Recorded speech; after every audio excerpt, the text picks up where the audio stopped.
Hey, it's me again. Let's talk about some old people. So, I have two sets of grandparents. On my father's side, which is the Scottish side, I have only my grandma left.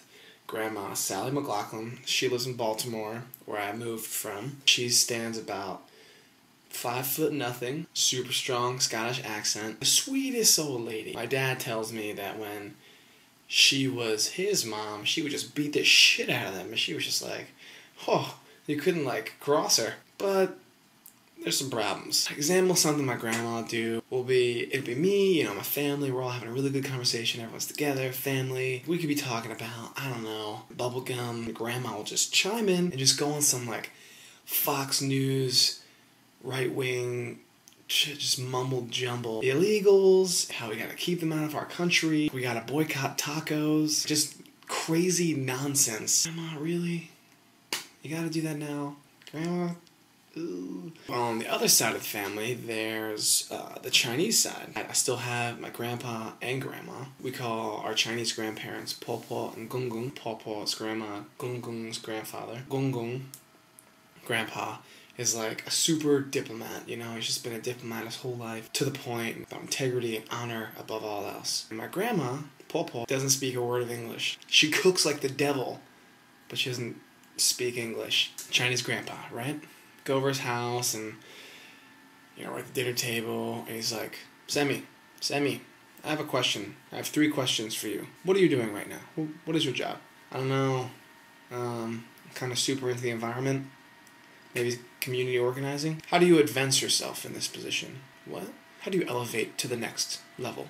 Grandpa, what do you mean? What he means is, how do you make more money? Dude, he doesn't understand that people do things because they like it, and they have a passion for it, and they love it, even if it doesn't make them money. It's against his programming. Hey, how will you make money? Send me. Money, send me. Grandpa. Sometimes I just make this really loud throat clearing noise. What the? What? Are you okay, Grandpa? And he acts like nothing happened at all. It's fucking weird. In Chinese culture, you were born, for every year you're born, you're a different animal. I was born in the year of the dragon. The dragon's it's supposed to be the best year. Everyone tries to have a son on the year of the dragon.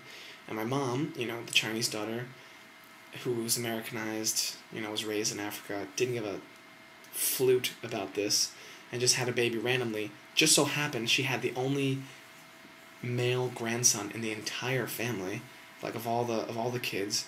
But it was me, and I was born in the year of the dragon. So my grandpa just got holds the whole family's honor on my back. You're the dragon.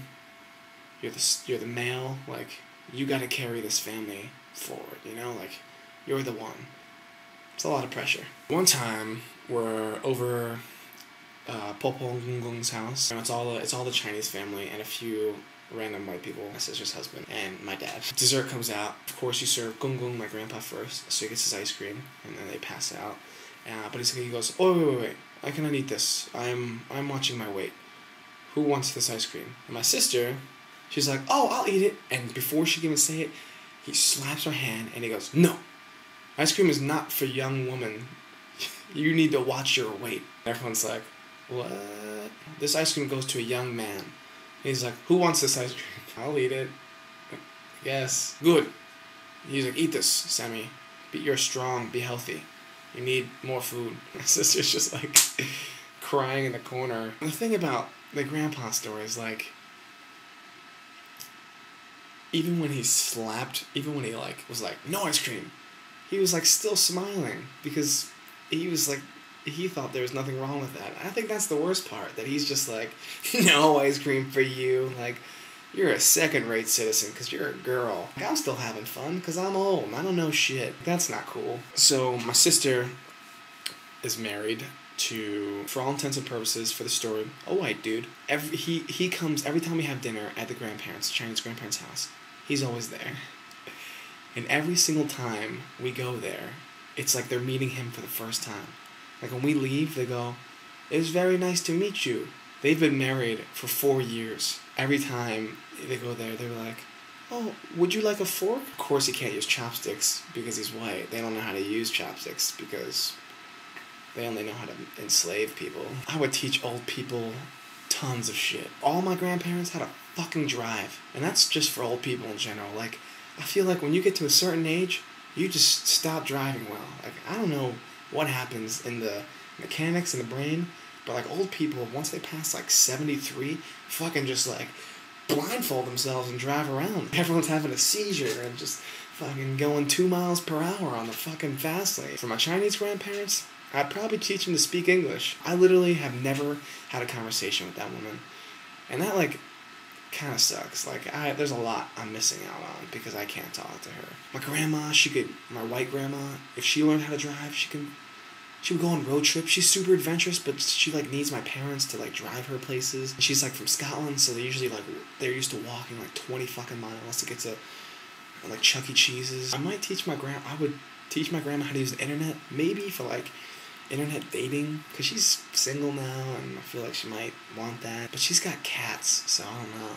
I would love to teach old people how to, like, exercise, so they don't get, like, saggy and stuff. Simple, like, water resistance, maybe some water aerobics, some jazzercise, some crunches, some Taibo, Tai Chi. Chinese would probably really like that. My grandma, my white grandma, she's Scottish, so they're just used to eating, like, sausage, like Scottish sausage. We call it Scotty sausage. Potatoes, French fries, haggis, fish and chips, potatoes. I want old people to really embrace their sexuality. I don't want to know about it. They didn't really grow up around the gays or the lesbians. They probably don't know what transgender is. That's a fact, actually. I know my grandma does not know what a transgender person is. What if she's lesbian and doesn't know it? You know, maybe she's suppressing something. Let's just open the gates. Let's just all get it out there. I would teach my Chinese grandma how to, like, do shit on her own. She's stuck as this, like, Chinese wife kind of a thing. She only drives to the supermarket and, like, cooks all day, but, like, she doesn't have the freedom to. She's religious. She'd probably just go to a convent. She just doesn't have that freedom. I want to teach her to, like, get the fuck out of there. You don't have to listen to everything he says, you know? Be free. Flap your wings. You're beautiful. You know, my grandparents, or I don't know, old people in general just can be pretty stubborn. I think we can all agree on that. And if we could just, you know, a little more accepting, wouldn't hurt anyone, probably lead to a lot of smiles and laughter, peace, maybe. Yeah, that's pretty much what I have to say about old people. It's been good talking to you guys. It's been fun emailing. I hope this is all you need. But if not, I'll make another video. Don't you worry about that. Alright. I'll talk to you guys later.